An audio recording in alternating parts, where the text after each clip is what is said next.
Bethlehem, this is Pastor Paul. This past Sunday, we started a new sermon series entitled God with Us, as we are in this season called Advent. Advent is a time of preparation. During Advent, we are to prepare our hearts and minds for the coming of Jesus. We prepare our hearts and minds to celebrate Jesus' first coming. That's what we do at Christmas, to celebrate the first coming of Jesus. And in doing so, we prepare ourselves for the second coming of Jesus, for his return.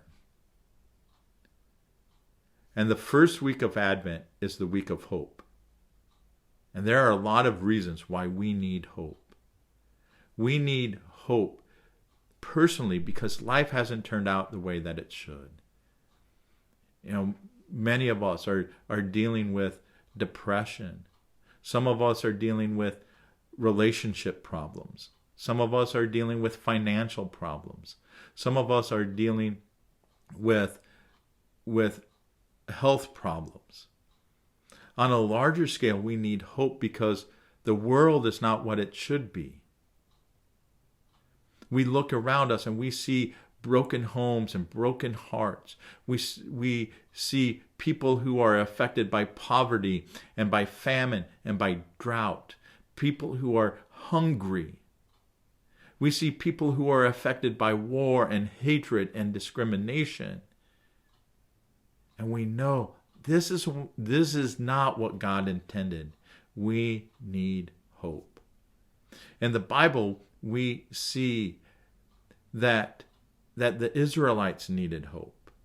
They were in slavery in Egypt, and God comes and rescues them and establishes a covenant with them and declares them that they are his people. And throughout the Old Testament, what we see is that Israel goes away from God and then comes back to God and goes away and comes back.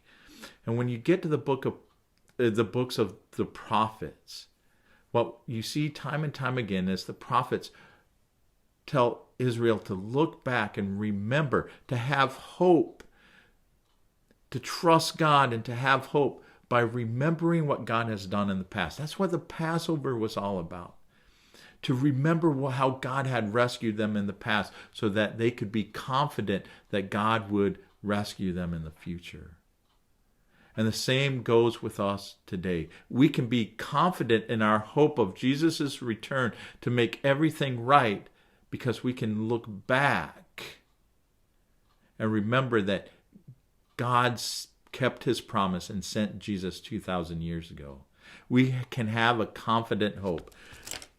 The Apostle Paul in Ephesians chapter 1, verse 18 wrote, I pray that your hearts will be flooded with light so that you can understand the confident hope he has given to those he called, his holy people, who are his rich and glorious inheritance. We can have a confident hope. We can be confident that Jesus will return and restore everything by looking back and remembering what happened on that first Christmas day. But in this, too, just as Paul expressed here, I think we need to pray for ourselves and for each other, for our church family, that God would enlighten our hearts so that we could truly understand this hope that we have in Jesus. Our big idea this week is that the first coming of Jesus gives us hope to prepare for his second coming. The first coming of Jesus gives us hope to prepare for his second coming because we know that God keeps his promises. And so here's our challenge, to meditate on how Jesus brings hope to your life. Just take some time and meditate. Think about how Jesus brings hope to your life. Hey, remember, tomorrow night is midweek. If you can come out and be a part of that, join us for midweek.